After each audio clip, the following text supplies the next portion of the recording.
వ్యాప్కోస్ report ఇస్తే ఆనాటి ముఖ్యమంత్రి అదే రోజు వ్యాప్కోస్ ఇచ్చిన డిపిఆర్ ఇచ్చిన రోజే మరి మేడిగడ్డ దగ్గర బ్యారేజ్ కట్టడానికి డీటెయిల్ ఎస్టిమేట్స్ చేయమని ఇతర ఆదేశాలు అధికారులకు ఇవ్వడం జరిగింది.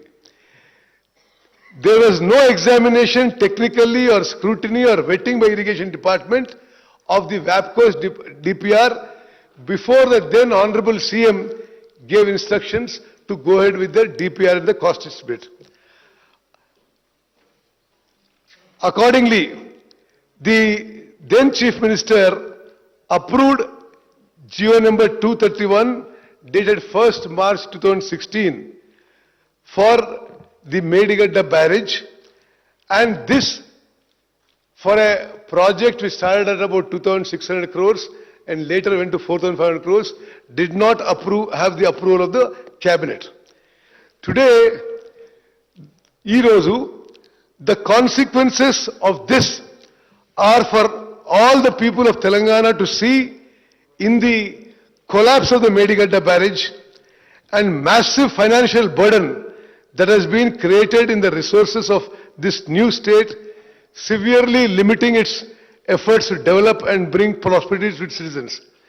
The then government constructed 3 barrages at Medigadda, Annaram and Sundilla with an enormous increase in the project cost. Mari Pranita Chevalla cost to 38,500 కోట్లయితే మరి తర్వాత ఆనాటి టిఆర్ఎస్ ప్రభుత్వము 80,000 కోట్లతో కాళేశ్వరం ప్రాజెక్టు పనులు మొదలుపెట్టింది.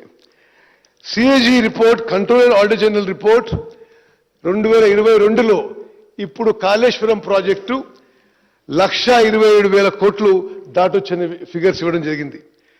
ఆ తర్వాత అంచనాల్లో కాళేశ్వరం ప్రాజెక్టు టోటల్ కాస్టు 1,47,000 కోట్లు అయ్యే సూచనలు స్పష్టంగా అవపడుతుంది.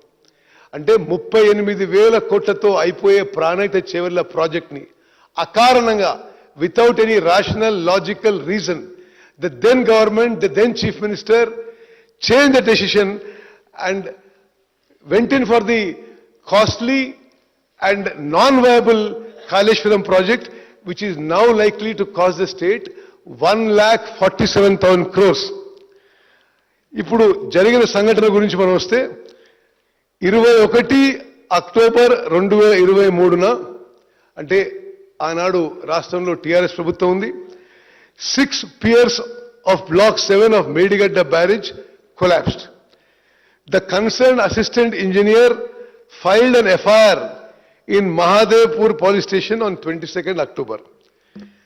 Now, ఇప్పుడు ఆ బ్యారేజ్ కొలాప్స్ అయ్యే నాటికి ఆ 3 బ్యారేజ్ల వల్ల ఈ రాష్ట్రానికి మరి ఎంత ప్రయోజనం జరిగిందో, ఎంత లిమిటెడ్ ప్రయోజనం జరిగిందో కొంత లెక్కల ద్వారా మరి మీ ద్వారా సభకి యావత్ తెలంగాణ ప్రజానీకానికి తెలియజేస్తున్నాం. అధ్యక్ష, కాళేశ్వరం ప్రాజెక్ట్ కట్టినప్పుడు సంవత్సరానికి 195 టీఎంసీలు లిఫ్ట్ చేస్తామని చెప్పి పదే గత ప్రభుత్వంలో పెద్ద మనుషులు ప్రకటించారు. 195 టీఎంసీ పర్ ఇయర్. వాస్తవం ఎంత లిఫ్ట్ చేసిండ్రు? ప్రాజెక్ట్ ఇనాగ్రేషన్ 2019 నుంచి ప్రాజెక్ట్ కొలాప్స్ అయ్యే 21 అక్టోబర్ 2023 వరకు టోటల్ 5 ఏళ్లలో సంవత్సరానికి 195 టీఎంసీలు లిఫ్ట్ చేస్తామన్న ప్రాజెక్టులో 5 ఏళ్లు కలిపి టోటల్ లిఫ్ట్ చేసింది 162 టీఎంసీలు. 162 టీఎంసీల్లో 32 టీఎంసీలు మళ్ళీ సముద్రంలోకి వదిలిపెట్టారు. So balance left for irrigation was 130 TMC over 5 years. అందులో నార్మల్ లెక్కల ప్రకారం 10% ఎవాపరేషన్ లాస్ ఉంటే net water available in 5 years from Kaleshwaram project was 114 TMC. అధ్యక్ష, these are official figures drawn from the irrigation department records. ఇందులో మళ్ళీ 13 టీఎంసీలు కొండపోచమ్మ సాగరు, మల్లన్న సాగరు, రంగనాయక సాగర్లో స్టోరేజ్గా ఉన్నాయి. అంటే టోటల్ 5 ఏళ్లలో మరి 1,00,000 కోట్లతో కట్టిన కాళేశ్వరం ప్రాజెక్టు ద్వారా తెలంగాణ రాష్ట్రానికి ఉపయోగపడ్డ నీళ్లు 101 టీఎంసీ అంటే సంవత్సరానికి 20.23 టీఎంసీ. అధ్యక్ష 38,000 కోట్లతో పూర్తయ్యే ప్రాణహిత చేవెళ్ల ప్రాజెక్ట్ పక్కన పెట్టి 1,47,000 కోట్లతో కాళేశ్వరం ప్రాజెక్టు మొదలుపెట్టి 1,00,000 కోట్లు ఖర్చు పెట్టిన తర్వాత 5 ఏండ్ల ప్రాజెక్టులో 195 టీఎంసీలు పర్ ఇయర్ 34 లక్షల ఎకరాలు వస్తాయన్నారు వీళ్ళు. 34 లక్షల ఎకరాలు వస్తాయని చెప్పారు. 18 లక్షల ఎకరాలు కొత్త ఆయకట్టు, 16 లక్షల ఎకరాలు స్టెబిలైజేషన్ అని చెప్పడం జరిగింది.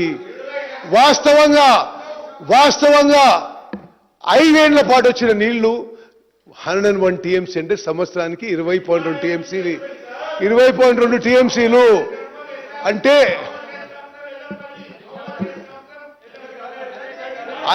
అన్ని లెక్కబెట్టి హరీష్ రావు గారు అంటే మీకు అవకాశం వచ్చినప్పుడు మీరు చెప్పండి. అవకాశం వచ్చినప్పుడు చెప్పండి. స్పీకర్ గారు అంటే 1,00,000 కోట్లు ఖర్చు పెట్టి ఆ 1,00,000 I'm not yielding speaker sir, I'm not yielding. 1,00,000 కోట్లు ఖర్చు పెట్టి సంవత్సరానికి కొత్త ఆయకట్టు, న్యూ ఆయకట్, కొత్త ఆయకట్టు 1,00,000 ఎకరాలు కూడా రాలేదు. స్టెబిలైజేషన్ ఇంకో 1,00,000 ఎకరాలంటే మొత్తం కలిపి 1,00,000 కోట్లు ఖర్చు పెట్టి 2 లక్షల ఎకరాలకు కూడా నీళ్లు సరిగ్గా ఇవ్వలేకపోయినారు. 1,00,000 కోట్లు ఖర్చు పెట్టిన ప్రాజెక్టు 4 ఏళ్లలో కూలిపోయింది. అధ్యక్ష, స్వతంత్ర భారతదేశంలో ఇంత పెద్ద man made disaster, financial disaster ఏ రాష్ట్రంలో కూడా జరగదని చెప్పి నేను మనం చేస్తున్నా. మరి అధ్యక్ష స్పీకర్ సార్ 21 అక్టోబర్ 2023లో మేడిగడ్డ బ్యారేజ్ కొలాప్స్ అయినప్పుడు వాళ్ళు అధికారంలో ఉన్నారు. కల్వకుంట్ల చంద్రశేఖరరావు గారు ముఖ్యమంత్రి ఉన్నారు. బ్యారేజ్ కొలాప్స్ అయిన రోజు 21 అక్టోబర్ 2023లో NDSA నేషనల్ డ్యామ్స్